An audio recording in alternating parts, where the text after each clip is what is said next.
Right now, Arizona quarterback Kyler Murray is football's Allen Iverson. You might hear that analogy as high praise. It's not.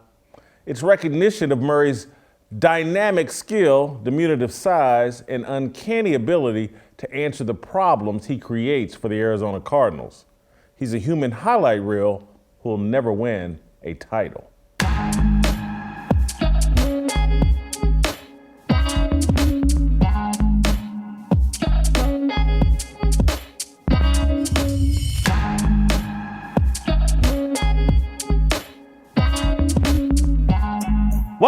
Welcome to Fearless with Jason Whitlock. I am Jason Whitlock, your host. Happy Monday to you and yours. I hope you had a fantastic weekend. I had a great weekend. I was with my brother and nephew in Cincinnati. We went to Kings Island. You know what? Now that I think about it, now that I went to Kings Island, I'm rethinking. I did not have a great weekend. I ate poorly this weekend. I need to confess that. I need to put that into the record. Kings Island was not good to me. I started with some sort of Mexican bowl with carnita and chicken and cheese and sour cream. Ended up having some kind of chips and salsa. Then my brother, let's go to a steakhouse tonight. We went to some place called Tony's. Had the filet and mushrooms. I did that. But anyway, that's the most I've eaten in more than a year. It was not good. And then on the drive back, I had potato chips for the first time in more than a year. And so I'm ashamed of myself for what I did this weekend. I've beaten myself up about it all weekend. Anywho, I'm back. I hope you had a better weekend than I did eating. It's already off to a great start because T.J. Moe is in town and in studio with me, I believe today, tomorrow, and Wednesday as well, T.J.? I'll be here. Yeah, for 3 straight days. T.J. Moe, the Show Me Kid right here in studio. We're going to talk some football today. Steve Kim's going to join us.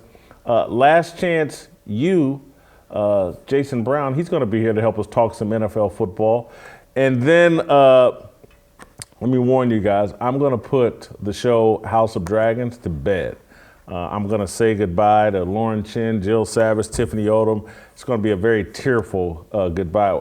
They'll be back, but they just won't be talking House of Dragons. We're going to say I'm going to do a eulogy of House of Dragons. I'm tired of the show. I hate the show, but I don't want to get ahead of myself. We're going to start out by talking NFL football. The NFL's off to a very strategic and calculated and exciting start to the season. We'll do that with Steve Kim and Jason Brown. We'll start with Steve Kim, the Korean Cosell. Steve, let's roll out to Los Angeles and welcome in the Korean Cosell. And Steve, I want to start here with you and TJ. And this may take me 90 seconds to set up. I apologize, but my takeaway from the most exciting game of the year so far, the Miami Dolphins rallied to knock off the Baltimore Ravens. My takeaway is kind of unique. And we will talk about Tua and what it means for him. We'll talk about Lamar Jackson and how brilliant he looked. But I watched that game, and my initial thoughts were like, oh, the Dolphins are putting a clown suit on Brian Flores. Stephen Ross, the owner of the Miami Dolphins, had a plan that he was trying to execute. We're not worried about winning right now. We got this young quarterback that we believe in, Tua Tagovailoa, and we're going to put the pieces in place this year around Tua, and we're going to go for it. And they went out and got Tyreek Hill.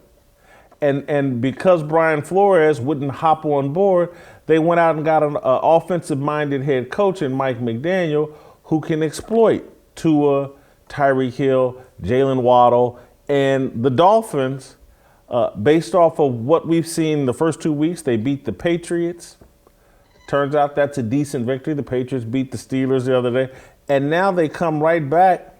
And on a day when Lamar Jackson looks like one of the greatest weapons in the history of the NFL, Tua rallies his team. Weren't they down like 21 points? 3 Yes. touchdowns. He rallies his team, and they win a marvelous, spectacular, outstanding, exciting football game. And my takeaway was Brian Flores, clown suit.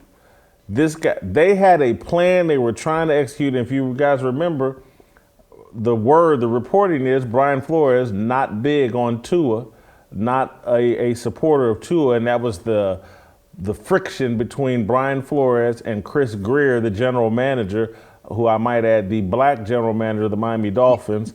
That was part of the friction between those two.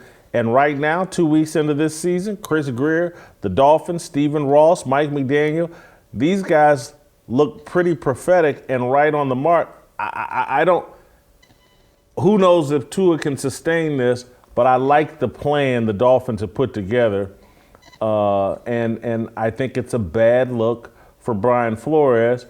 Steve, we'll start with you and then TJ hop in. Am I wrong for jumping to that conclusion that part of the takeaway from that game is that, like, Brian Flores, maybe he didn't know what he was doing?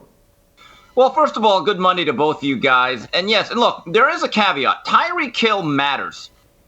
Players matter. And he was not there last year. And obviously, he makes a difference. It looks like he's going to have a monster year statistically.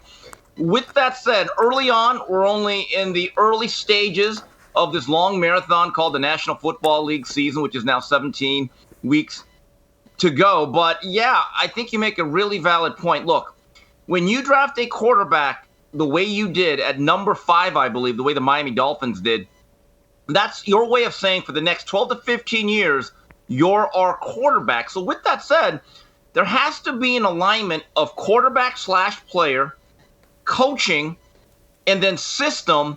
And then all the way down, you got to have a belief system that's all in sync with one another. And it's obvious early on that with Brian Flores, he simply did not believe in Tua, and he didn't seem to run a system that's going to really suit his strengths. Look, Tua still has limitations in terms of overall arm strength and really hitting the deep ball. There were still some underthrows, but with that said, they do a great job, Mike McDaniel does, of scheming things up with that outside zone and then setting up play action in very favorable situations where that track team outside could just run free in very, very big areas. So right now, you'd have to say, are the Dolphins vindicated after 2 weeks of the 2022 season in making the switch? I think it's unbelievable, unequivocal. Yes. Yes, they did. They made the right move, Jason. Nobody's going to put a clown suit on Brian Flores like Brian Flores. He did that to himself. So I don't think anybody is now furthering that any more than he already did. However, Flores was 4-2 against the Patriots. So their week 1 victory against the Patriots, Flores had done pretty well against them too. Flores and Tua, either they didn't get along or he didn't love his arm strength. I think you have this issue with defensive coordinators. They need quarterbacks and offensive guys to sort of run their thing while they do the defense. Mike McDaniel's an offensive coordinator. They came in and they said, we need you to develop this guy. Flores wasn't going to develop Tua. He needed, this was his big mistake from the jump. He should have went and got Tom Brady when he had the opportunity, because that's the guy that could have run the offense for him. He could have run the defense. Tom Brady could have run the offense.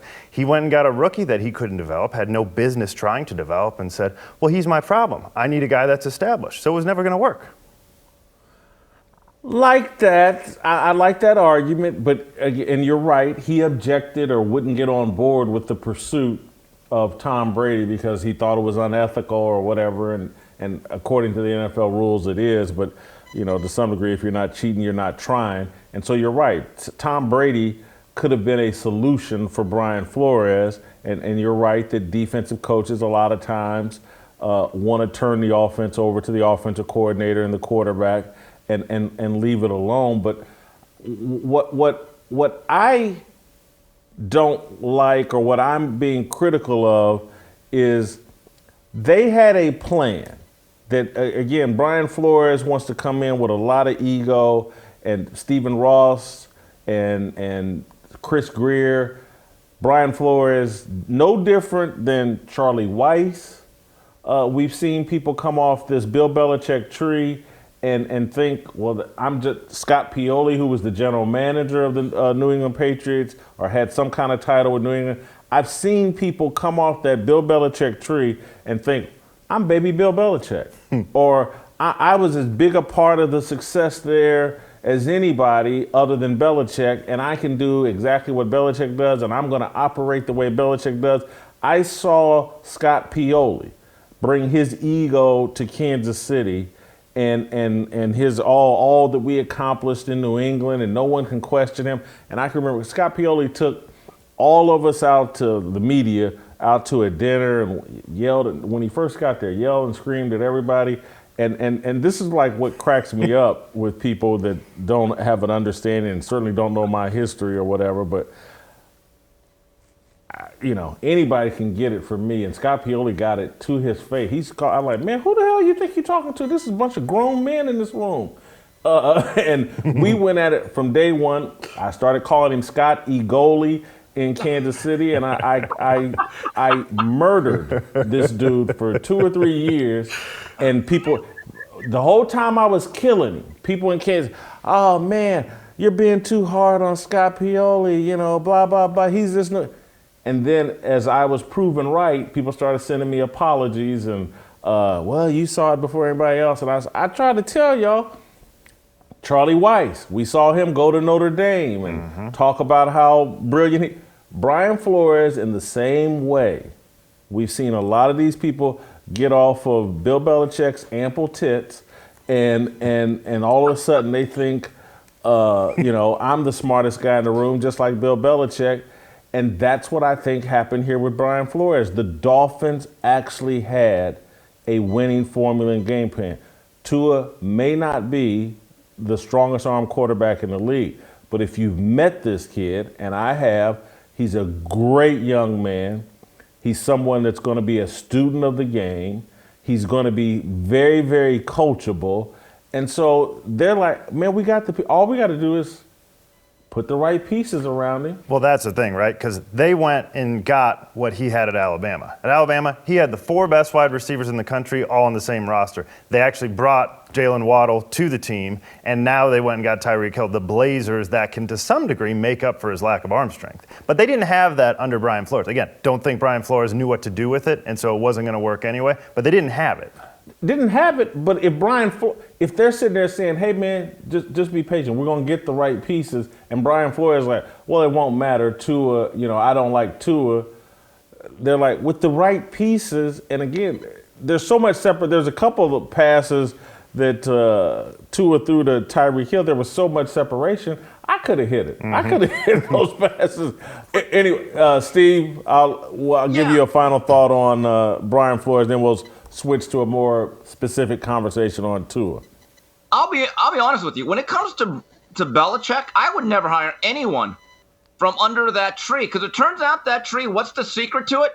It's Bill Belichick. He's the roots, he's the bark, he's the branch, he's the leaves.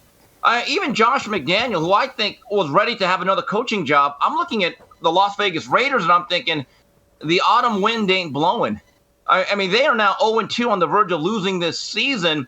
And again, Tom Brady means a lot too. When it comes to the Dolphins, and TJ mentioned this about the track team outside, look, in that system with Mike McDaniel that Shanahan runs, it's a lot of that outside zone, a lot of eye candy. They just have to run the ball well enough to get certain looks in that back end of the defense. And then the most underrated player is Gesicki, the tight end, who's really good. So they can attack you at every single level. But going back to Flores, I can't remember, and I'm too young for this, but when Terry Bradshaw was drafted number 1, he had a lot of struggles, and Chuck Noll and him battled for about a decade while they won 4 Super Bowls. I can't remember the last time, guys, I saw a top 5 quarterback that was drafted, and so early on, the head coach is just browbeating him. And my point is, Flores, you got to read the room. That quarterback is going to have a large say in how your tenure goes and how much money you make and how many games you win. I would think at least in the first contract, you got to nurture this guy. You got to support this guy. You got to make things easier for him. And everything that has been reported, and again, I'm just going to go off of that, it seemed like he was against him from day one. And I thought that was incredibly unfair to Tua. And that's why a lot of teams lean into these offensive-minded coaches. I start thinking about Dick Vermeil. and what he did with Kurt Warner and Yes. Trent Green. And neither one of those guys, particularly Trent Green, not a super talented guy, but the energy, the positive energy Dick Vermeil put into Trent Green made him a very effective quarterback in Kansas City. They put pieces around him, one of the best offensive lines that no one ever talks about, between Willie Rope, Brian Waters, and Will Shields. Two of those guys are in the Hall of Fame. Brian Waters is good enough to be in the Hall of Fame. They had Priest Holmes in the backfield, Tony Gonzalez for a time. They made Trent Green, through proper personnel and belief, a great quarterback, which kind of leads into my next question about, is Tua the real deal? He's off to a great start to this season, but do we believe he's the real deal? TJ, you go first. Well, define real deal for me. Is that a top 7 quarterback? Is it a top 12? The Dolphins quarterback for the next 10 years. Depends on the pieces around him. Because he's not good enough to stand alone. He's going to need blazers to make up for that arm strength. I think he's accurate. There are some other quirks, too. He's left-handed. There's not that many left-handed quarterbacks in the NFL. He's not that tall. There are some things about him. Good kid, will learn the offense. I don't think he's a guy that's going to stand alone. If you had to predict, though, will he be the Dolphins quarterback for the next 10 years? No. Steve Kim, will he be the Dolphins quarterback the next 10 years? I tend to agree with TJ, because if Tyreek Hill blows out a hamstring, that offense looks much different. And then all of a sudden, defenses can start to sit down on certain things. Look, do I believe that there's a perfect melding of Tua as the quarterback, Mike McDaniel as the offensive coordinator / head coach, and the surrounding cast? Yes. But let's just put it this way. All things being equal, do you really think he has the physical upside or the capability of Justin Herbert? I think, again, putting aside the emotion of what happened 24 hours ago, I would say that answer is no. Look, I like Tua. I think he's very effective with parts. His job in many ways is just to be that point guard.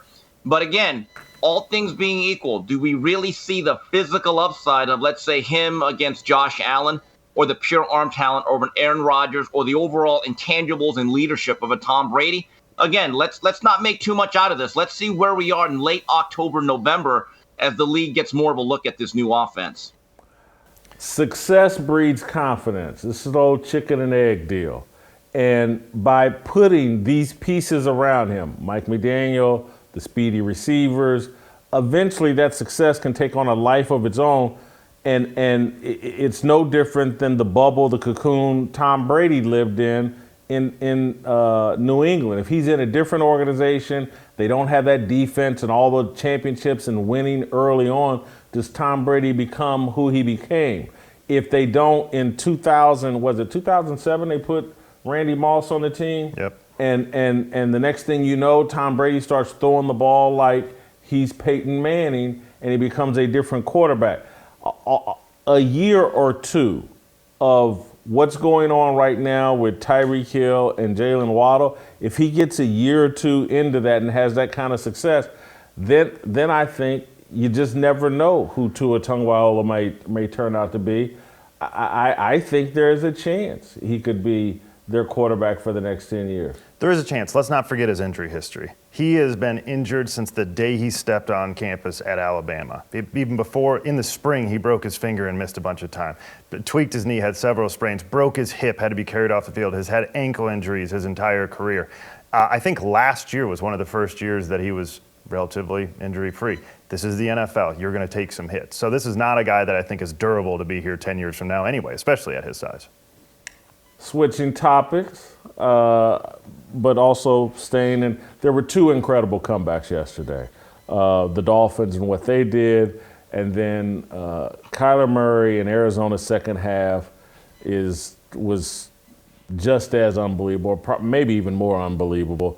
I would argue they were down 20-0 at halftime. Kyler Murray did some things that I just haven't seen people do. At that position, he's a video game all to himself. And so who had the better comeback yesterday, the Arizona Cardinals or the Miami Dolphins? Steve, you fire first. What did I say last week? The expectations and standards that you have of somebody, that's what you think of them. One team did it against the Ravens, one of the most successful, stable organizations in the league the past 15 to 20 years, and a team that is, if Lamar Jackson is healthy, I believe a Super Bowl contender. They did it on the road in Baltimore, one of the toughest places to play. And let's face it, the Raiders have been bad to mediocre for about 15 years. There's no doubt about it. The more impressive comeback was from the team from Miami. I'm going to echo that in a little bit different way. First-year head coach in Las Vegas. You have a team that's up and down. It's a bad Raiders defense. They're a top 25 defense. They're not very good. And so Kyler had just played terrible for 6 quarters and then finally turned it on. He was awful in week 1 and awful in the first half. Whereas you flipped around, you're with an established head coach and a guy that in Lamar Jackson that's playing for a contract that's already scored 38 points on you. That's a different kind of comeback. Did y'all see Kyler Murray and the plays that he pulled off? Steve, did you see the plays? I did. And look, I read your column, and I thought you nailed it. Hammer to head. This guy is Allen Iverson. And as someone that hated but respects Isaiah Thomas, the best pure point guard I've ever seen, not named Magic Johnson, look, everyone read that. That's one of Whitlock's best. But with that said, it got me thinking. Some of those plays that you're referring to, they're like a fireworks show. It's spectacular. It's bright. It leaves you amazed at times. But what are fireworks? You don't like for? Fireworks? You don't like fireworks? This is the reality with fireworks. Fireworks are for the 4th of July and other special occasions, right? Or in LA, fireworks are for the week of 4th of July and the week after it. As people get rid of them, I hate that thing. You got to smell that stuff the whole week. It's terrible. But fireworks are not for every day. The stable quarterbacks are streetlights. They're on every night. They're reliable. They're dependable, and they serve a purpose, but they're consistent. So again, what wins Super Bowls at the quarterback position? Fireworks or streetlights? What's going to make your life easier? Streetlights. You ever heard of Jason Pierre-Paul? JPP? Okay. Yeah. You ever seen his hand? Yeah. Yeah, exactly. That's what fireworks will get you. I've seen Three Fingers Paul. You can't even high five the guy now. Do not play with fireworks. So again, give me the streetlights over the fireworks. That's right. Listen, I hear both of you, but it's like y'all are not hearing my question. Better comeback. I didn't say what was more sustainable, what will win out in the long run. I got to watch a fireworks show yesterday in week 2, and it was incredible. I can remember that fireworks show. Okay, let's look at the facts. The Dolphins were down 35-14 with less than a minute to go in the 3rd quarter. So it's basically a quarter to go. It looks like to me you're kind of running out the clock. The Cardinals were down 20-0 at the half. So even factually and mathematically, and trust me, I'm Asian, we're good at math, I would say that the Dolphins had a better comeback. Well, the other thing is that, I just expect the Raiders to suck, even into the 4th quarter. I think, they still suck, and they're going to continue to suck. Whereas I think the Ravens are pretty good. And I didn't know that Tua could continue to hit guys 60 yards downfield over and over and over again in the 4th quarter. I'm watching, I finally got back into fantasy football this year, so I'm on the phone with my brother, and we're watching the game, and we're like, oh, Tyreek Hill just caught a 60-yard touchdown. Oh, Tyreek Hill just caught a 40-yard touchdown. Oh, the game's tied. I mean, and it just went on. So for me, it was far more unexpected, which made it better. All right, you guys are both wrong, but I hear you. We will move on to the Cowboys-Bengals game. The Bengals, to me, the takeaway, and it's great the Cowboys won. Congratulations to Cooper Rush, Mike McCarthy, everybody in Dallas. Congratulations. You don't need Colin Kaepernick. You got Cooper Rush. He'll hold things down. Or maybe he'll replace Dak Prescott. Who knows? But the story to me is what happened and what is happening to Joe Burrow in Cincinnati. And he is getting killed. He's getting hit over and over and over and over again. I think the last 4 games, including the Super Bowl and other stuff, he's been getting sacked at least 6 times a game. That offensive line, they spent a bunch of money on trying to improve it. Zach Taylor didn't play his first stringers during the preseason. It shows. Carson Palmer, said in February, right before the Super Bowl, last year when the Bengals were in the Super Bowl, it's like, I'm not sure the Bengals are going to do all the things necessary to support Joe Burrow. And he better be asking questions about, are we going to go out and get a pass rusher that we need? Should we go out and get a Von Miller? Should we go out and try to get a Chandler Jones? Are they going to make the right kind of investment in the offensive line? I watched that game last night, and even go back to the Super Bowl, go back to the week before when they lost to Pittsburgh. I think there's a chance the Bengals are going to ruin Joe Burrow. TJ, you fire first. Joe Burrow needs to be in all of our football prayers. Joe Burrow should be in his own prayers because he won't throw the ball away. Have you watched any of these games? I've watched. He will not throw the ball away. It's not in his DNA. He's RG3 in college. He just scrambles around forever until he gets pounded. Many of these sacks are him holding it on 5 Mississippi, 6 Mississippi, steps up and runs into somebody. So it's not like he's just 1, 2, 3. I was a St. Louis Rams fan in the days that Kurt Warner nearly lost his career because his offensive line was so bad. Those are the days of 3-step drops and he was still getting pounded, right? I've watched that happen where you're like, this is a guy that can be wrecked by his offensive line. That's not happening to Joe Burrow. Joe Burrow caught lightning in a bottle last year, even while he was still getting sacked. His guys were getting open. He was hitting big plays.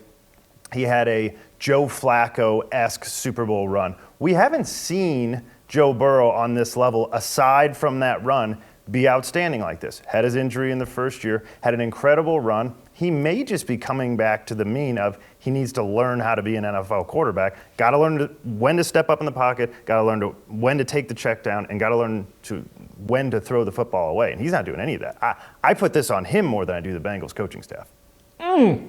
Good stuff, TJ. Steve? Look, I'm not Norm Chow, but I stayed at a Holiday Inn. But I've heard quarterback coaches and coordinators say this. Half the sacks or hits that a quarterback takes, it's on them. Just like TJ mentioned, there's a timing mechanism for every play depending on the route concept. So every time you're in that pocket, it's like you're pulling that plug on that hand grenade, and it's going tick, tick, tick, tick. And you better understand there's going to come a point you're going to get blown up. And look, is Willie Anderson walking through that door? No. They spent some money on that offensive line, but there is no cohesion. But right now, Joey football is Joey Pinata. The next hit he takes, there might be candy splattering out of him. Tootsie Rolls, Snickers, Mars, all that stuff. But here's the issue, though, Jason. We talked about this last week. The Bengals' run towards the Super Bowl last year was a magical / fluky one. They should not have gotten out of Tennessee. I've always thought Ryan Tannehill should have gotten a playoff Super Bowl share from the Bengals. Because if he just has a competent day and protects the ball a little bit better, they don't even get out of the first round of the playoffs. My belief was the Bengals are a talented young group with a nice core that was about 2 years ahead of schedule. And as TJ mentioned, they are now just coming back down to earth. And if you look at the last 25, 30 years of the teams that lose the Super Bowl, there's a real pattern of them hitting I don't want to call it a hangover, but generally most of these teams do have a pretty solid decline that's very noticeable. I love TJ's take of Joe Burrow perhaps being overvalued. And, we all love the Joe Namath aspect of Joe Burrow. He he's got all the swag. He dresses for the walk-in runway. You throw on some jewelry. You got him pictured with the cigar. And I got to say this. If he were black, we may have been quicker to call out the BS. I think that's right. Around Joe Burrow, that he's kind of full of himself. And TJ, you kind of opened my eyes in real time, like, maybe I got the wrong narrative here on Joe Burrow. And so, Steve, I'm going to throw it back to you again because I think you kind of danced around. Any chance that Joe Burrow is just overvalued? He might be. And by the way, you make a good point. I don't like quarterbacks that try to be cool. I really don't. That's the one uncool position. Generally, your greatest quarterbacks have been a beige spot on a beige wall. Not saying they're not stars, not saying they don't become transcendent, but I want them to be nice and boring. I want them to be Tom Brady. I want them to be Peyton Manning. I ever want them to do a fashion show. I don't want them wearing jewelry. I don't want them wearing cool shades. I don't. As Jimmy Johnson once said, don't try to be pretty or cool, be good. And Joe Burrow is now trying to be a persona or a personality or a brand really early in his career. To me, I think that to me takes away from the focus of the game. And as for Joe Burrow, I'm with you. Is he a little bit overvalued? I would disagree in one sense. What are the Bengals without him, though, guys? What's the alternative? Let's say he went down right now. Don't the Bengals go back to being the Bengals? He's good, but he's gold chain. He's trying to be cool. The cigar thing. Joe Burrow is trying really. One interjection. Tom Brady put UGG boots in our lockers one year as a Christmas gift. Okay, so this is a guy that is Mr. Runway. He gets prettier every year. So Tom Brady does have a little bit of this as well. This came certainly in the second decade of his career, not in the first. Well, now that I'm just, man, I almost want to restart the show and go all in on Joe Burrow, because you've made me think about this guy's been trying to be outspoken on gun violence, on abortion. This dude is like a combination of Cam Newton and Colin Kaepernick. And when Cap went woke and when Cam was all fashion show, I didn't like it. And I'm looking at Joe Burrow be a combination of those two things, and I don't like it. Man, this is a hot take that I may have to get off my chest tomorrow. Thank you, TJ. Let me move on to playing off this last game as well. Cowboys get a victory. They're now 1-1. The Giants moved to 2-0 for the first time since who knows when. Who's going to have a better season here, the Giants or the Cowboys? Steve, you go first. Okay, Brian Daboll, great job getting the 2-0. I don't think it gets any better. You still have a guy at quarterback who I believe is a bust. I still remember when he got drafted high, I said, wow. That is some of that David Cutcliffe mojo at Duke and being associated with the Mannings that got him overdrafted. I look at this guy, and there's no future here. He is the next version of Mitchell Trubisky. His next job will be as a career backup. He'll make a lot of money with a ball cap and a clipboard charting plays. It's not a bad living, as I said before. The Cowboys are interesting. Even though they have a quarterback issue and Cooper Rush is not a long-term solution, Dak Prescott is going to be back. And again, we can have an argument over whether he's elite or not, or just very, very good at the mediocre level. When he comes back, that team will be settled. I still think this is a team that can win 8 to 9 games in relatively weak division. The Giants are just a bad team, guys, that have kind of scuttled by two bad teams to get to 2-0. I would not believe in that mirage of the Giants. I'm going to say something without any conviction. I do think Dallas is better positioned because Dak will be back, and the Dallas defense is good. I think the Giants defense is just so-so. They could be bad, actually. We'll see. The Dallas defense is very good. The one caveat, and why I don't feel great about it, is Dallas is playing a first-place schedule. The Giants are playing a fourth-place schedule. So it's not going to be apples to apples as they go down the stretch here. But if I had to put money on it, I'm going Dallas. I'm going Dallas as well for Micah Parsons and their defense. I think Dallas's defense, I didn't have the courage to make the prediction, but I actually thought Dallas was going to win this Bengals game because I thought they would beat up Joe Burrow. Your other picks were good. Yeah, my other picks were. Yeah, the one good pick I did not mention. I mentioned before that I was totally dead wrong on. Last question. Just to bring Lamar Jackson into the conversation before we let Steve go.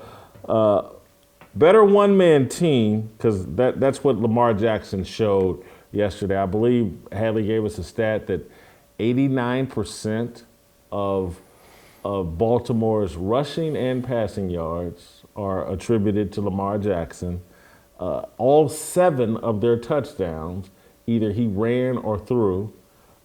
That's a one-man team, and it's reminding me of Aaron Rodgers and the Green Bay Packers. So who's got the better one-man team, the better one-man offense? Aaron Rodgers, Lamar Jackson? So, and you're talking about the single player that's doing it, or you're talking about the team being better? Single player. Well, It's Lamar. That part of this is Lamar's in a contract year, and he's playing like it's in a contract year, and every ounce of his attention and focus right now is on getting the biggest contract possible.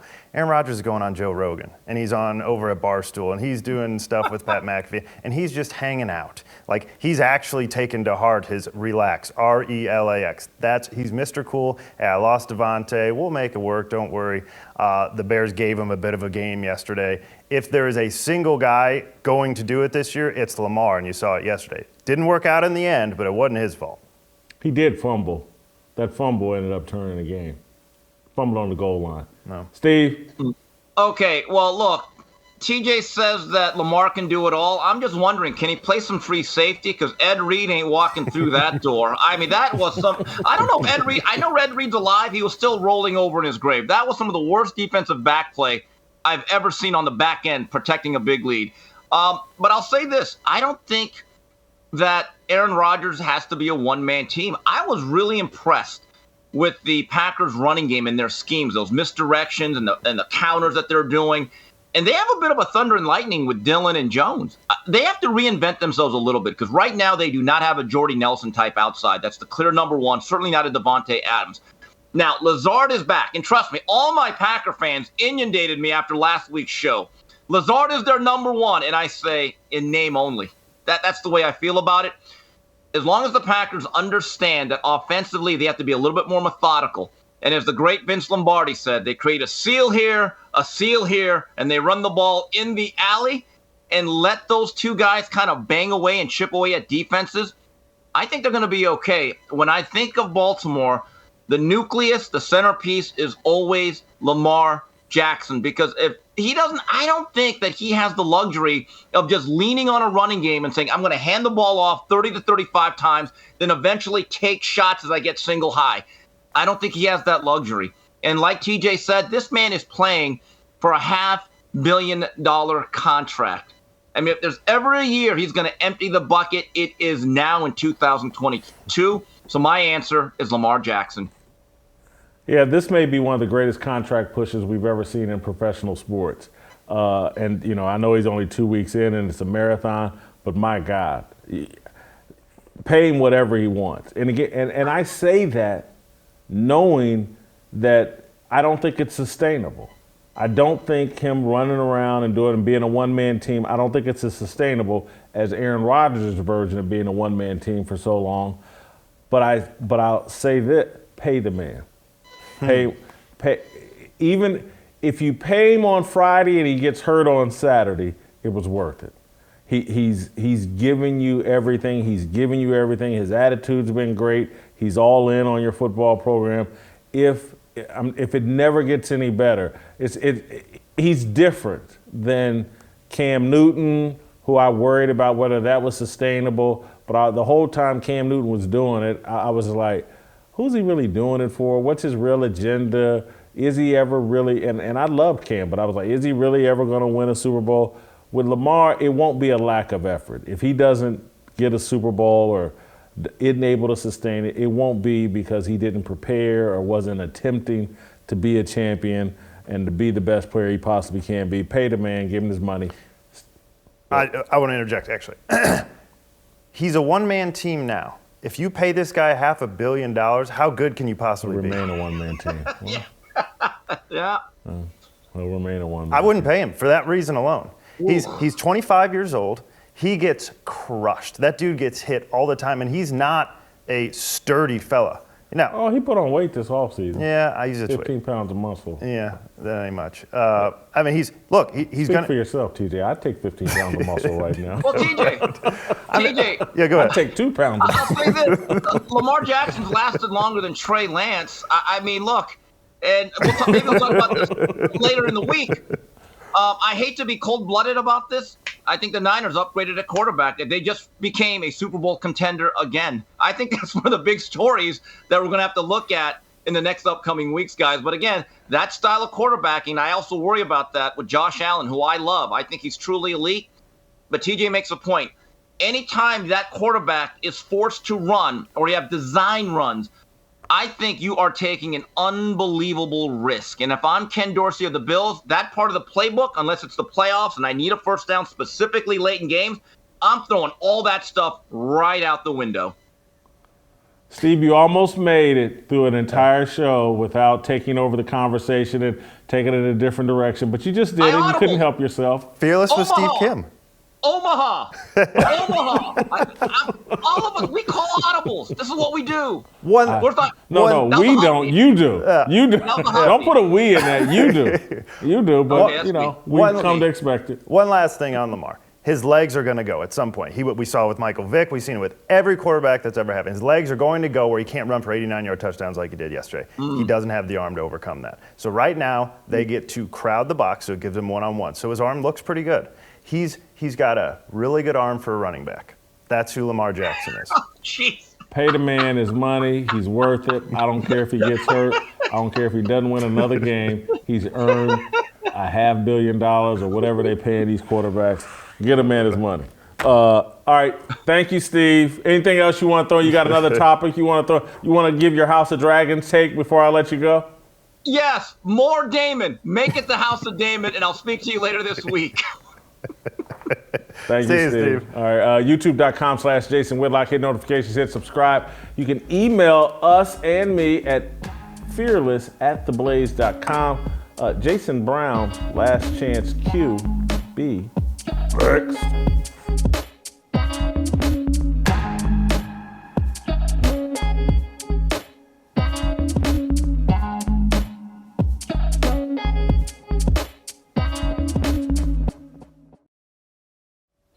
Right now, Kyler Murray is football's version of Allen Iverson. You might read that or hear that analogy as high praise. It's not. It's recognition of Murray's dynamic skill, diminutive size, and uncanny ability to answer the problems he creates for the Arizona Cardinals. A week after an embarrassing performance in the season opener, Murray added 2 more quarters of uninspiring play to his 2022 resume. At halftime on Sunday, his Cardinals had a real problem. They trailed Las Vegas 20-0. The pint-sized QB with the 2XL contract was a social media laughingstock around 2:30 p.m. yesterday. Twitter memes blamed Murray's lackluster performance on a beta test of a new video game, Call of Duty, I think it was. Well, 90 minutes later, Murray was the toast of the NFL. He razzled, dazzled, and rallied Arizona to a 29-23 overtime victory. Numbers don't tell the Murray story. You had to see it to believe it and appreciate it. In a game of giants, the 5'9", 205-pounder made would-be tacklers look like level 1 ghosts chasing an elite Pac-Man video game player. The 2-point conversion run Murray converted early in the fourth quarter couldn't be pulled off in a game of Madden. Watch it for yourself. Murray running out of time, on the move, coming back this way. Dancing and looking and directing traffic, and look at the length of this play.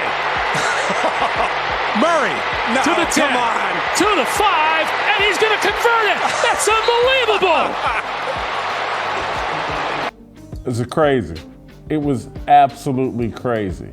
Later in the fourth, on a play that will be forgotten, Murray escaped the sack, danced around in the backfield, and forced a holding call on Las Vegas that converted a 4th and 4.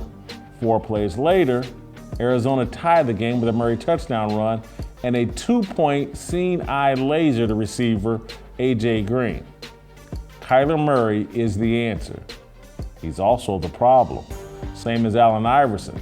You couldn't take your eyes off Allen Iverson on the basketball court. The undersized point guard captured your attention and imagination. You marveled at his skill and fearless approach. You were so impressed with his ability to dominate men twice his size, you overlooked his propensity to create his own problems. Iverson was an underdog. Who doesn't love rooting for an underdog? My problem with Iverson was he could have been Isaiah Thomas. I'd rather be Isaiah Thomas than Allen Iverson. Thomas was the solution, not the answer. Answers are temporary and change depending on the question. Iverson won an MVP trophy, but never won an NBA title. Thomas never won the MVP, but won 2 titles in the era of Michael Jordan, Magic Johnson, and Larry Bird. Thomas had a better career than Allen Iverson. Thomas isn't given the credit his accomplishments deserve. Winning 2 championships in an era when the NBA was heavily invested in promoting Jordan, Magic, and Bird is one of the most impressive feats in modern team sports. I enjoy watching Kyler Murray. I don't envision him winning a Super Bowl. He's too inconsistent. His decision-making is too erratic. He doesn't care about preparation. That's why the Cardinals tried to impose a film study clause in his contract. Like Iverson, one day Murray will be captured in an interview mocking the discussion of practice. We talking about practice, not a game, practice. Murray's career will feature a long list of highlights and Pro Bowl appearances. He might even win MVP one season. Being football's Allen Iverson will make Murray memorable, same as Iverson. No one will forget Iverson's crossover dribble against Michael Jordan. No one will forget Iverson stepping over Tyronn Lue in the 2001 NBA Finals. But Iverson isn't remembered as a winner or a champion. We live in a time when many athletes and fans would prefer Iverson's legacy over Thomas's. Many people prefer style over substance. I'm not one of those people. Iverson underachieved. Kyler Murray is headed down the exact same path. That's my fire for the day. We're going to bring in Jason Brown. You guys heard him last week on the show. You guys remember him from Last Chance U. This guy's got a natural gift for football gab. He made news last week with his critique of Kyler Murray. And halfway through yesterday's game, Jason Brown looked like a prophet. I'm wondering what he thought of the second half of that game and what he thought of Kyler Murray's overall performance yesterday. And does it change his narrative or belief or opinion of Kyler Murray? Jason Brown, welcome back to the show. And what did you think of Kyler Murray yesterday? It actually solidifies my thoughts and beliefs even more. So it even cemented the proof that he's a joke. It was comical watching that yesterday. I got to be honest. It was actually comical watching this jitterbug running around back there. This is the thing, Jason. When you run around back there like it's backyard football, it's because one thing, you don't know what you're doing. And it is so evident and clear from a guy that has this long in the game. And I've spoken with several NFL buddies of mine and college buddies. We're all in agreement, man. I mean, if you're not a real football guy that understands the intangibles that's needed, the finite detail that goes into it, you'll just never get it. And I get it. He woos and ahs you, and you love him. You're looking around and saying, oh, man, he's shaking this guy. He shook this guy. Let's just see how long this lasts. Because trust me, on those plays you watched, Jason, you just broke down right there. I was literally driving from Oklahoma City to L.A. and laughing at so hard watching it. And I'm like, oh, my God, this is the quarterback of the NFL that you're going to pay $200 million to. This is not going to last. And him running around back there, first of all, the Raiders sent 2 guys. So if you don't know, Max Crosby right there has been on my show. He got to make that tackle. But you sent 2. The Raiders only sent 2 pass rushers for a reason, Jason, because they know he can't read coverage. So let's just rush 2 and see what we can get with them and force something or make him run. And they didn't. And that's how freakish of an athlete he is. But he's not a good quarterback. And the people don't know how to dissect the two and don't know how to differentiate. And the bottom line is he's not a good quarterback. He's a freak of nature athlete. And I don't think this is very sustainable very long. And I can see it imploding very soon. And this is why you lose later on in the NFL when DCs, defensive coordinators, scheme you when it comes down to the end of the season and playoffs. And that's why you see him flounder towards the end. When you say implode very soon, is that like this year, next year? Define very soon. What do you think the shelf life is, in your view, for Kyler Murray? Well, this is the thing. If you look at the history of him in the league so far, just like Lamar Jackson, just like a lot of these kids are so athletic that it's actually a hindrance. It actually hurts them in the long run, in my opinion. They all do well early in the season as far as athletically speaking. I'm talking about they make plays because they escape the pocket, defenses collapse, they throw the football over the top, big play, everyone goes, ooh, ah. Everyone on the outside thinks the ocular looks at it like ocular level is like, oh, he's a freak. But he's really missed 3 receivers wide open during that same time. He's screwed up the protection call. He's missed the read the coach wants him to make, the throw on time, so we can get better, not digress as the season comes along when defensive coordinators start spying the quarterback and start doing things schematically that is going to affect escaping the pocket like he does now. So he'll have a good season again, like they all do. But when it comes to the end of the year and the playoffs, they're going to struggle, and you're going to see it again. And when are we going to realize this is a result-oriented life we live, result-oriented business? Are we trying to win Super Bowls, or are we trying to play John Madden football during the regular season in a meaningless game versus the Raiders? Because that's what it is, and we're paying this guy. We're going to really pay this guy that much money? And look at Trey Lance, man. I just said it on your show the other day. Josh Allen, Trey Lance, Murray, they're this far away from being done. And that is the problem. And kudos to Jimmy G, man, for showing these young kids how to persevere and not enter the so-called transfer portal of the NFL by demanding a trade like the James Hardens, Kyrie Irvings, and these other NFL guys that are starting to do it, even though they're under contract. Kudos to him, because he just proved to me that you can understand and stick with a team and realize that you have an opportunity to come. And now he's going to play the rest of the season. He'll get paid for what he's worth. And now that Frisco team is scary. As a Ram fan, this team scares me. Trey Lance team did not scare me whatsoever.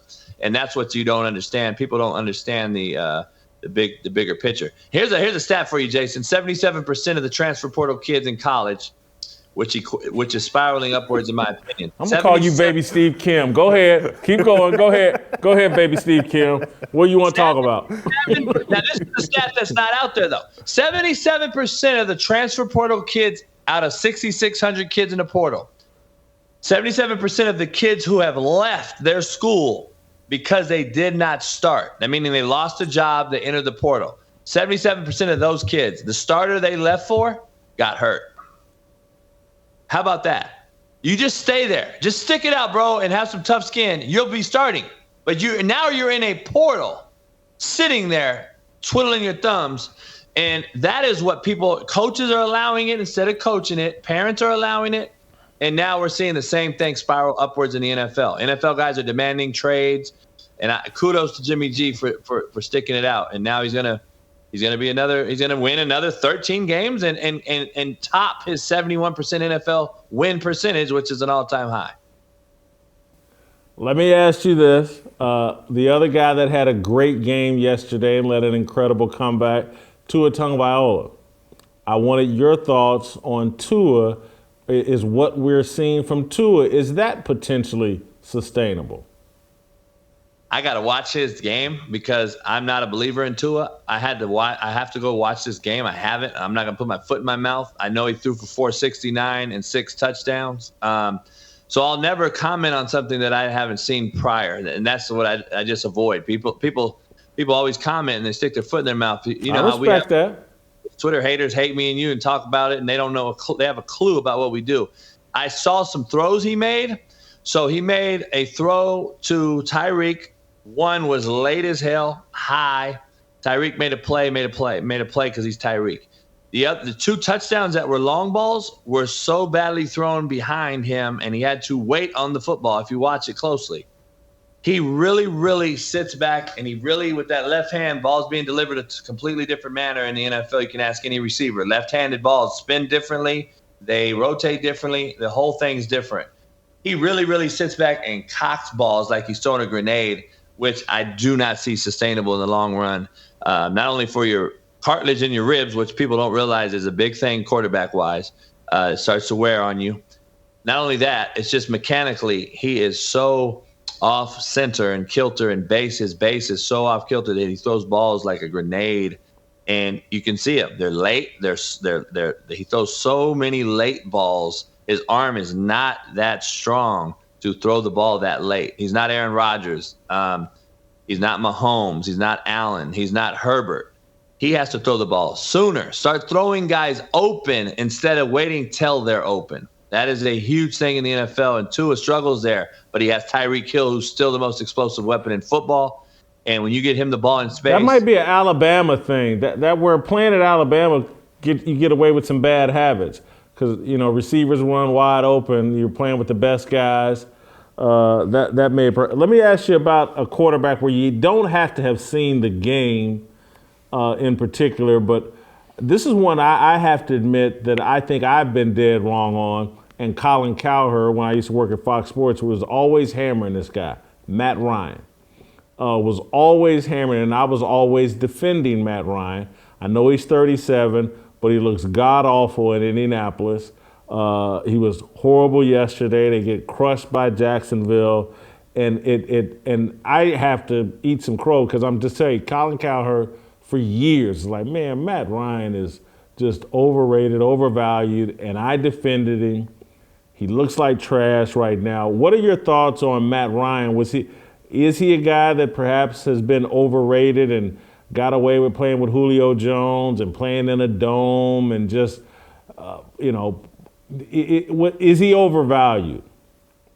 I'm not going to let these first two games sour my taste. This is the thing. I'm on record on my show saying that I think he's going to have a resurgence year with a team that has a great defense, great run game, and Pittman on the edge, which he did not have yesterday, and a couple other key weapons. I think he can gain some value from. He didn't have a few of those yesterday. I'm not going to judge the first two games, but I am on record having the Colts playing Denver in the AFC dang title game, and I'm eating crow like you right now. Colts look horrible. Denver looks horrible. Both coaches look absolutely horrible. Pickett, that's why these guys get titled OC jobs. Pickett was not damn calling no plays in Green Bay, and you can clearly see it. Or Hackett.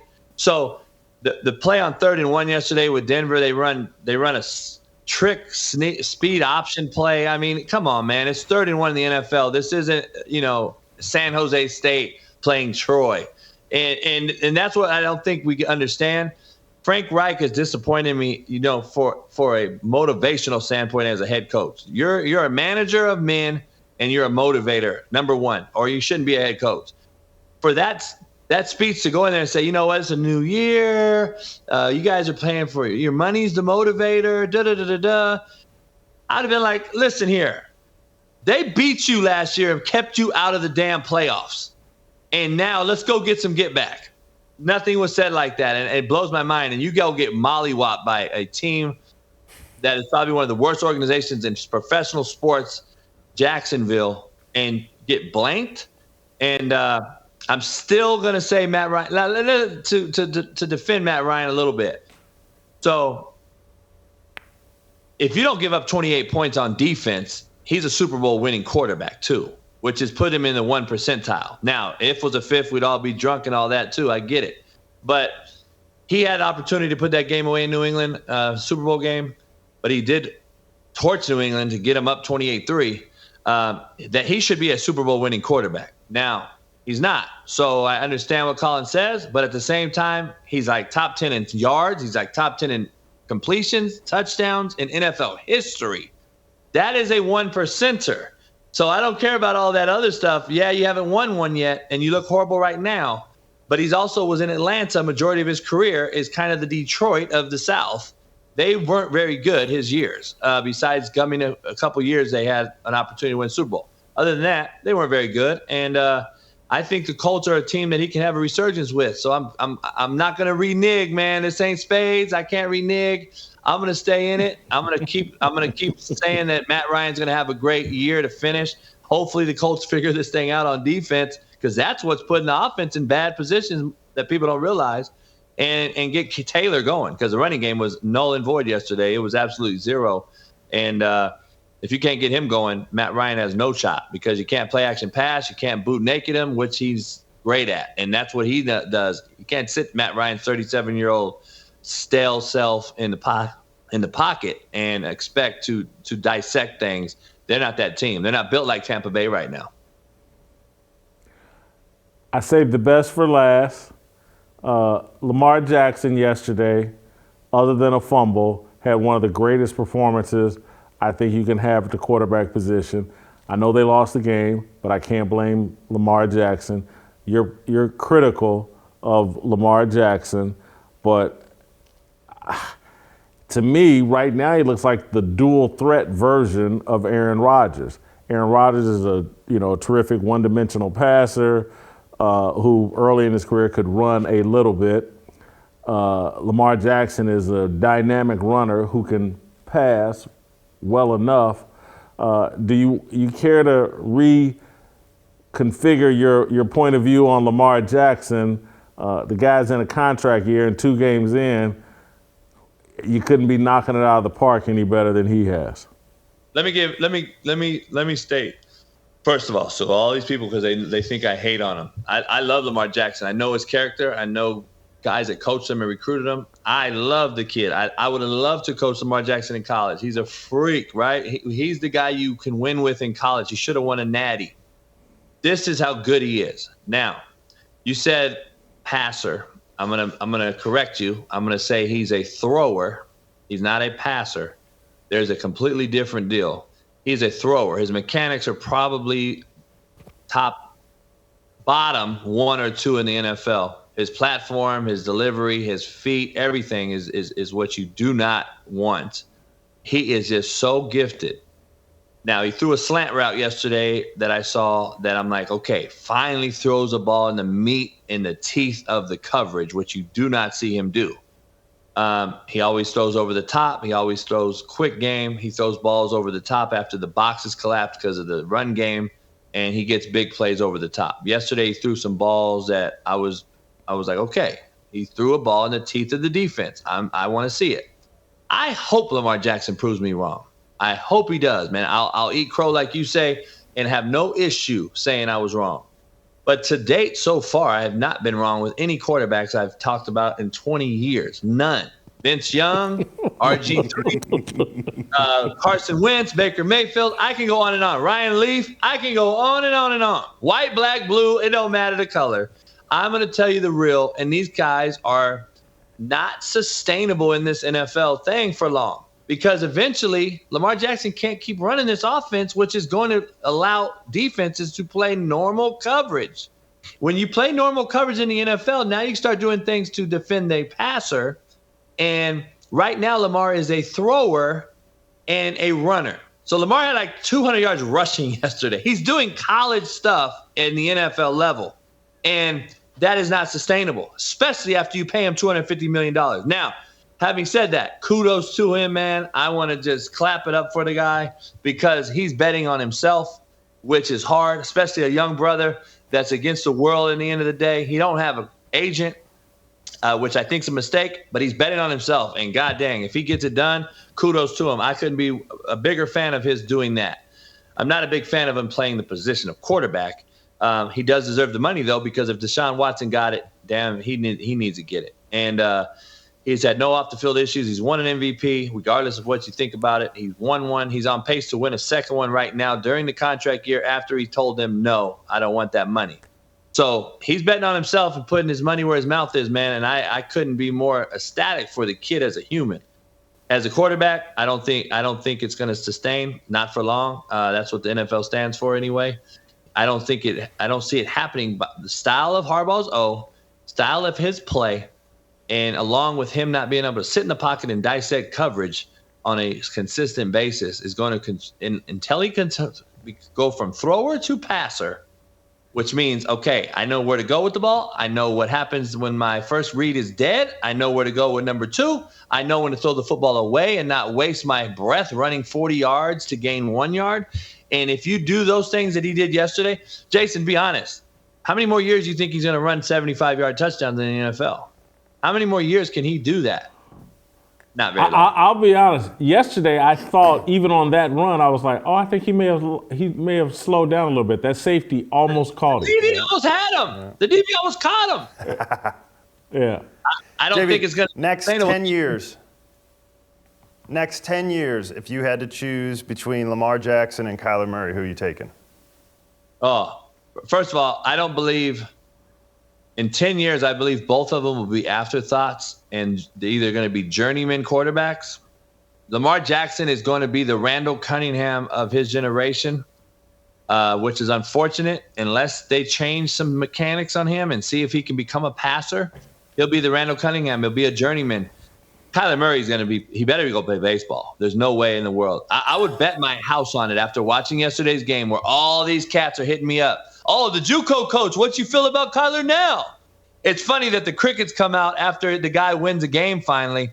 And let's see in the next few weeks what their record is and what happens at the end of the season and how long he plays in the league. I think he needs to go back and play baseball. I just don't see it happening, man. And I'm not against the guy. I don't know him at all. I don't really care about liking the guy or not. It's the truth. And watching it yesterday, swear to you, man, that is a legitimate mockery of what the position is in the NFL. And we're allowing that to happen. And defenses will figure it out. And you aren't going to be running around like that in the playoffs and making plays. I'm just telling you right now. Not like that. You can make plays in the playoffs with your feet. But you think that right there is going to happen and they're only going to rush 2 guys and you're going to sit back there for 35 seconds? Like, did it not look like a video game? Like, it is a mockery what he's doing. And people think he's really doing something good. And I'm just like, dude, he's a freak of nature, little jitterbug. And I get it. And he's hard to see. He's hard to see. People don't realize when you're 6'8" up front and you're 6'6" on D-line and you got backers in there looking for the cue and he's back there in the pocket and then he escapes. It's hard to find. So they're going to adjust to him and they will figure him out just like they will figure out these other guys. And that's the unfortunate part. Got to become a passer, man. This is still the same league it was 30 years ago. It's a pocket-driven league by the quarterback that wins games by throwing on time accurately. Jason, when you were watching in amazement of his 45-second run, I was thinking, what offensive coordinator in their right mind would want to coach this guy? Because the longer the play goes, the less likely it is that you executed it properly. And that's him all the time.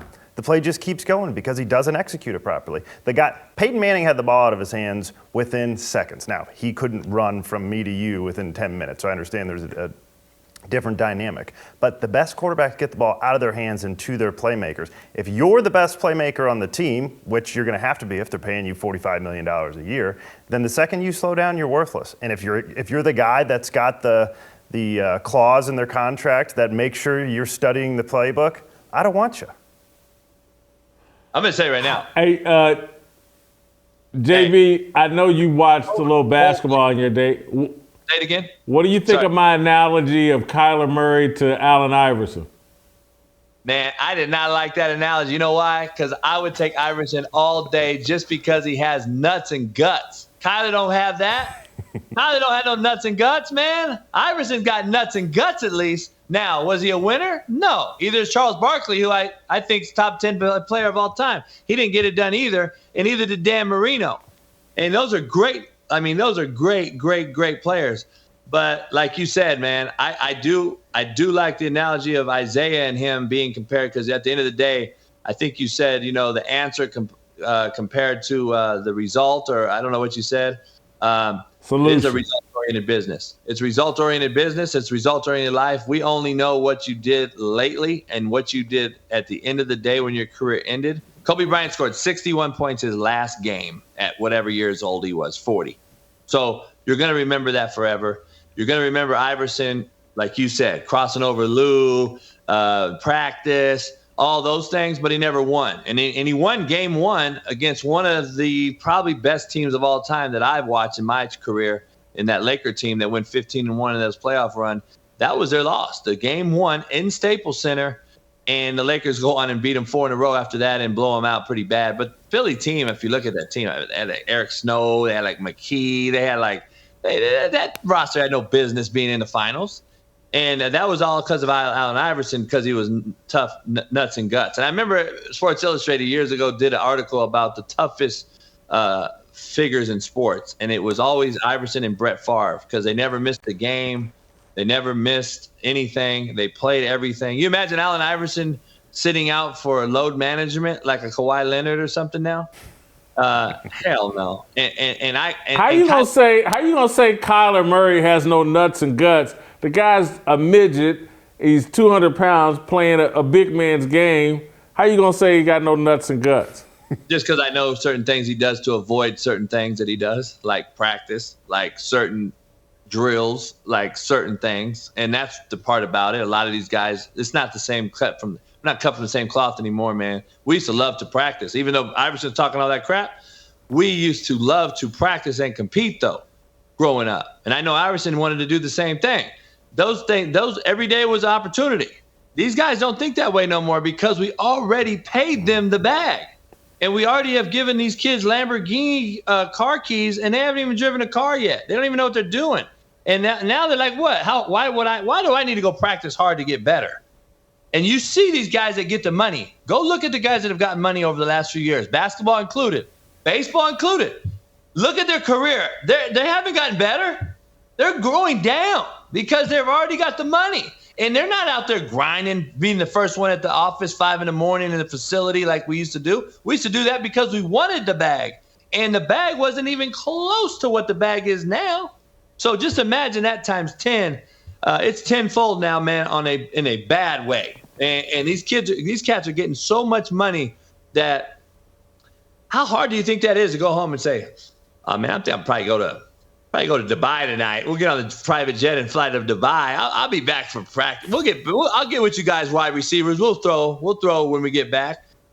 Back in the day, let's meet at the high school. Let's get it going. Tom Brady's 44 years old, meeting these dudes at the high school. Like, he wants to win. He's taken the sacrificial lambs approach. And, all right, I'll make my roster better by taking a pay cut.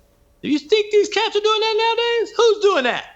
These cats want their money, their big money. I get it. CTE scaring folks, all these different things.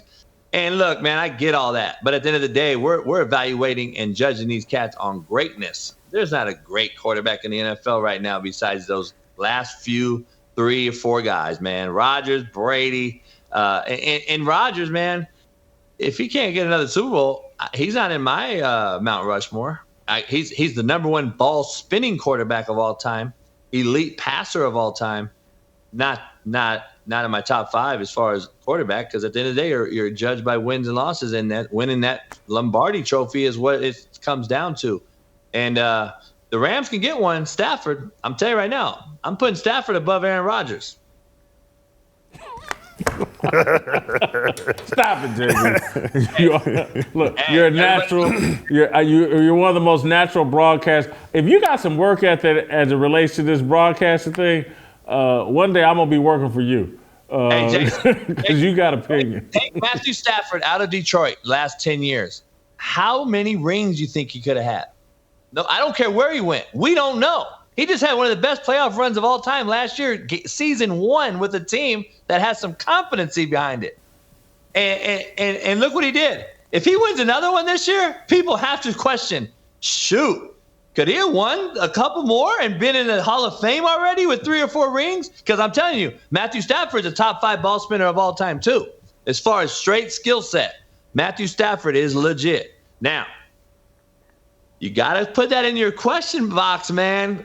Hey, is this guy really – can he be better than Aaron Rodgers? I mean, Aaron Rodgers can't beat Frisco. I mean, come on, man. I don't know. Thank you, JB. Appreciate Great you, bro. job as always. Appreciate it. Get your Fearless Army swag. ShopBlazeMedia.com/fearless. I'm going to put House of Dragon to bed. Next.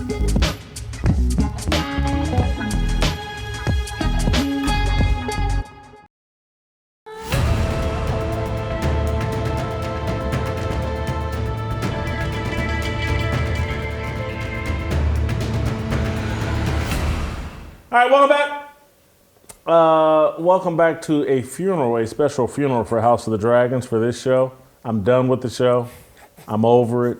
It's terrible. It sucks. I don't like anybody. People that are arguing with me over Twitter, they're dead wrong. But I could be wrong. So that's why we're having this last special edition of the House of Dragon conversation. I'm going to give Jill Savage and Tiffany Odom and T.J. Moe, who's in studio, they can try to talk me out of it. I don't think that they can. The show sucks. It's terrible. It's woke. I put this out over Twitter this morning. People started losing their mind. It ain't woke. Wait, it's not woke. Blah, blah. I'm like, yes, it is. And it's like, people don't even understand what woke is. And maybe I'm wrong and I don't know what woke is. But over Twitter, I put out trying to explain to people, like, first we got to agree on what woke is. And here's my definition of woke. I think woke equals nihilism. House of the Dragons is the most nihilistic show I've ever seen in the history of TV. Period. End of story. The whole thing is a assassination and annihilation of the patriarchy. That there's no redeeming qualities or value in a patriarchal world. It's a Russian doctrine. Is basically what we're watching. And the patriarchy is evil, and it produces all these evil people. And I just don't find any value in continuing to watch and particularly talk about it. Because I may check back in the hopes that maybe it'll get better, because there's so little TV that I like and that I find any good. This ain't it, though. Me just coming on every week talking about a show that I don't believe in or think expresses some kind of evil worldview, I'll find better things to do. But I'm going to open up the floor, because I come in this morning and I tell Tiffany I hated last night's episode. It was my favorite episode. It was my favorite episode. How? She has very specific reasons. Go ahead. Go ahead. Oh, you Go ahead. Well, Go ahead. it touched on passion and some sort of kind of love, even though you say they can't Whose love love? each other because they only got together one time. Who are you talking about? The night. And Oh, Sir Renara. Christian or Curse? What? He confessed Christian his called? love. Oh, yeah, because And they had a one-night stand hookup. You know what my mother called that? And I hope Pastor Anthony, no, Christian people, turn the volume down. My mother called it a Tinder dick. Anything he stuck his dick in, he falls in love with. She calls that a Tinder dick. Look, you're sitting there shocked. You work at a bar, Tiffany. I mean, you're some friends with people, Steve some Ford. people believe in love at first sight. Who wouldn't fall in love with the queen-to-be? There's not a whole lot of love involved. He was handpicked. The only good-looking guy on the entire show was handpicked out, and then he fell in love after she came home after trying to bang her uncle when it didn't work, and then she came to bang him. Yeah, that's love. But then he also said, oh, queen-to-be, don't be the queen-to-be. Come away with me instead. Give up everything that you have coming to you, which is literally the entire known world to them at that point, right? Like, that's it. That's as high as it gets. Hey, leave that and just come be with me. That's what, Which I thought that's what she's she trying stood to say for, is like romantic. right? Well, that's what she told us earlier in the show. Yeah. She said that to She went him. against everything. Tiffany, she do you stood for. believe in love at first sight? I mean, I'm a hopeless romantic, so that's a hard question for me because I live in a fairy tale world sometime when it comes to love. But I will say, Well, go ahead. I was not a Damon fan, and then this show made me a Damon fan because he is like the ultimate bad boy. So you like bad guys and you believe in love at first sight. Yeah, that's probably why I'm not married. Yeah, you'd be married to Mike Tyson somewhere. O.J. Simpson. Basically, we're all where Steve Kim was that first episode review that we did, where Steve was like, hey, Team Damon, let's go. Tiffany is now Team Damon. Oh yeah, I'm Team Damon. He's the only halfway developed character in Exactly. the whole deal. That's why you True. like him a little. Episode 4, when he came out and he was upset that he was getting help from the king to go fight the war that he wanted. So he actually went out and did a man thing. He's like, I'll go handle this right now. He beat up the guy that gave him the message, and he went out and he picked a fight and actually brought a scalp home and added a sword to the... He's actually done some manly things, right? Yeah. He's crazy and corrupt and doesn't have any rules. He plays a version of the Joker or whatever, but that part's likable to me. At least he's got some like masculine qualities. The rest of these guys are losers. He's all got of them. masculine and he's got passion. I mean, he's a man. He walked up to Renara and, was that how you say her name? Yeah, Renara. And grabbed her face and was like about to make out with her. Obviously, we didn't get to see the hot part. Well, he doesn't make out with anybody eventually. He flames out. He's got ED or something. So. But you still can make out with somebody.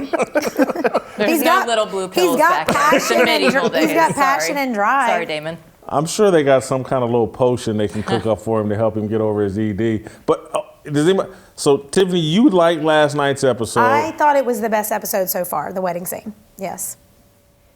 There was Horrible. also Everybody's underdeveloped. They just pop up out. Oh, here's Damon's wife. Yeah. Who we're 5 episodes in, and she's the first scene of last night's episode. And I'm like, I spent the whole time trying to. Who is this? Is this his old girlfriend? Oh yeah, it was confusing. Yeah, and then did he kill her? I mean, they pick up everything is like implied rather than totally understood, totally developed. I did, and you come to find he killed her, so I guess so he can get with his niece or whatever. But again, develop that a little more. Particularly, this isn't Game of Thrones where there was 20 different islands and kingdoms that they were visiting. They focused on a handful of people, and none of them are well developed, in my opinion. I can't relate or figure out other than they're all evil. But Jill, I mean, am I wrong for They're not well bailing on the developed. show? They are all pretty much evil. And can we get some attractive people on the show, right? Like, that's why we're all like, oh, hey, look at Damon. There might be something interesting. David, he's a 4, but he's standing next to a bunch of 2s. So it's like he was never attracted until last night. It was the whole bad boy thing. Can I also give you so you liked the wedding, but this wedding scene, compare that to the red wedding. And how terrible this was.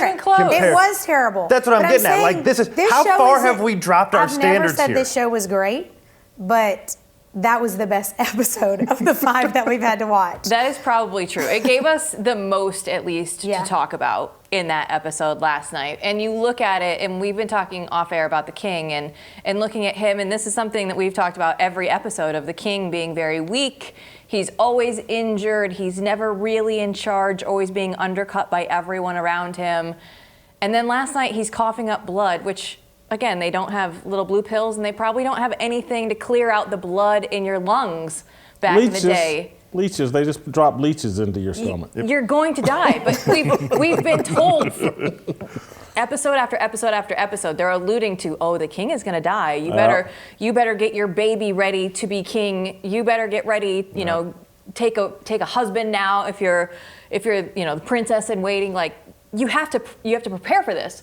But it's all leading somewhere that we never get to. And it feels like, okay, you have to actually kill off the king at some point. Well, my problem with the whole wedding thing, and not disagreeing with your point, but none of it made sense. Was that a wedding, or was it an announcement of a marriage? And then all of a sudden they flip to the wedding, and I either read afterwards or see in the after show explanation that they just hurried them through a marriage out of frustration. But again, if you're not reading or listening to commentary, you can't understand this show. Yeah, we need the appendix. But that is what he was trying to do, was 7 days of games for the wedding. That was the big feast to kick everything off.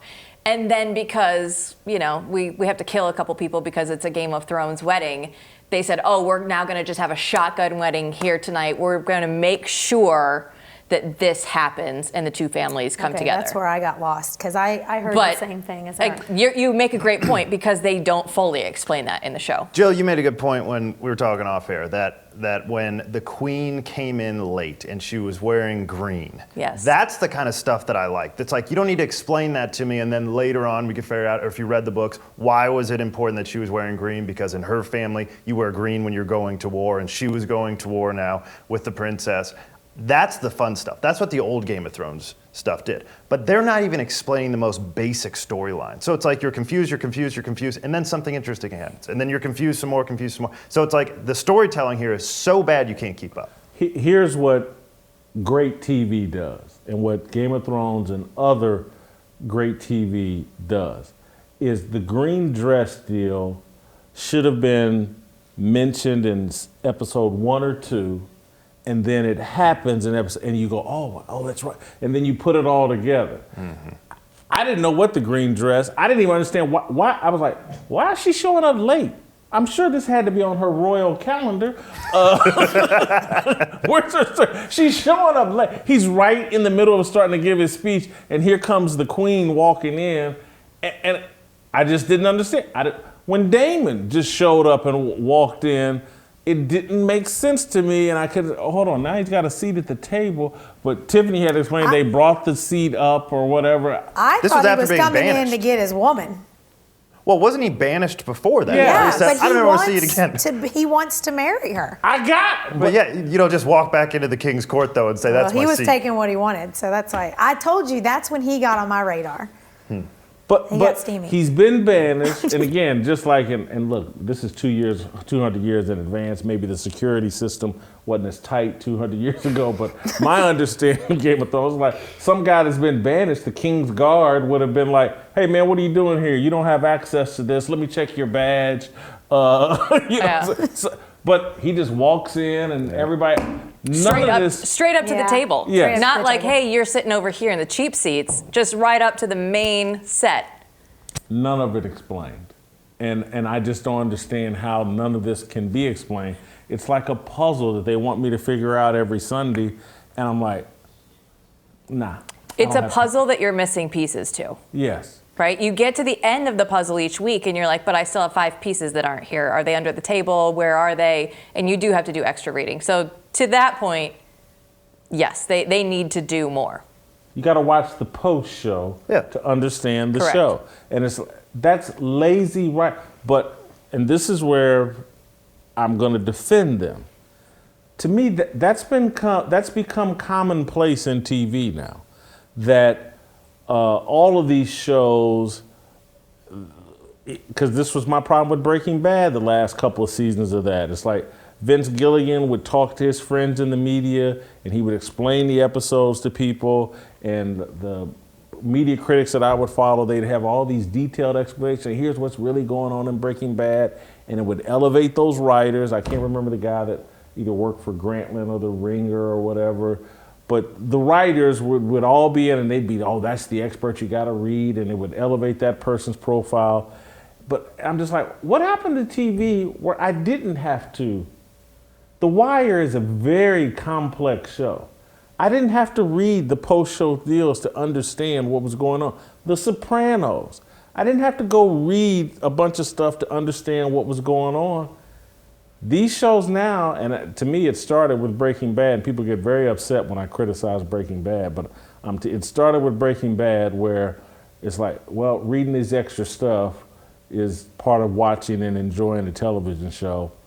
And I'm like, nah, I'm good. And I'm fine with that so long as it's the granular stuff. Like the people who read the books had a much deeper understanding of Game of Thrones than I did. But I still understood Game of Thrones. It could stand alone without it.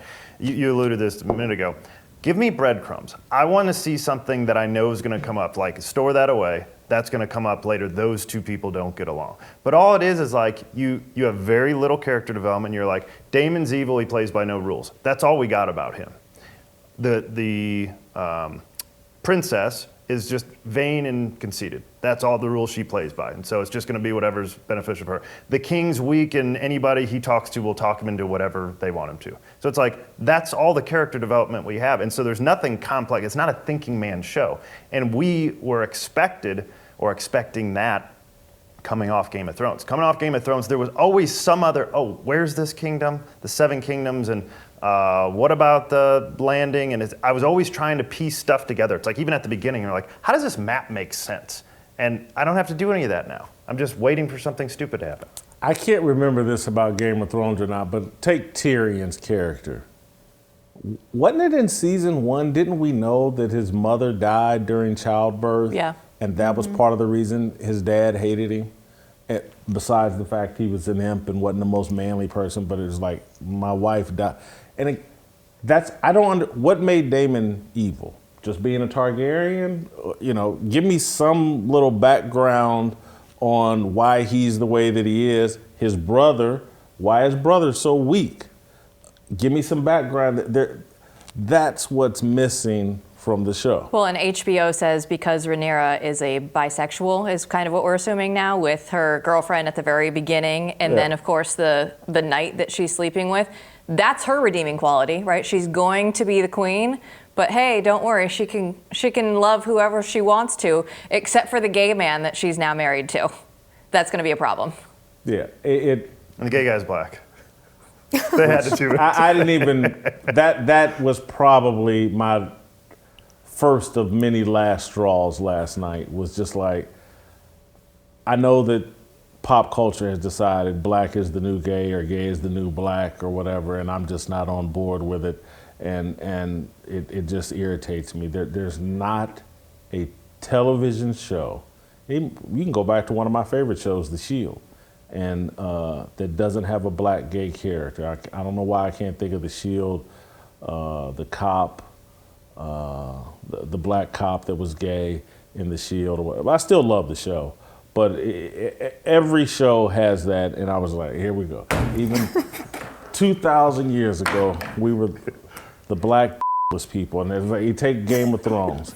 I'm being very profane today. I apologize, but that's what this is where this show takes me.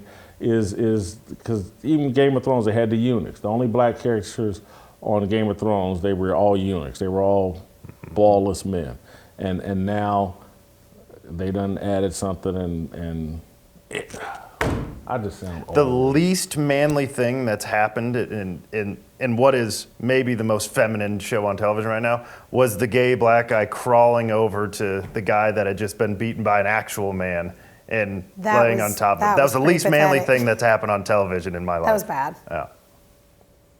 Why was that bad? They loved each other. I'm asking. I'm asking almost sincerely. Well, I mean, You see your lover get killed, you're gonna cry. yeah, it's gonna cry, but he shouldn't have done that.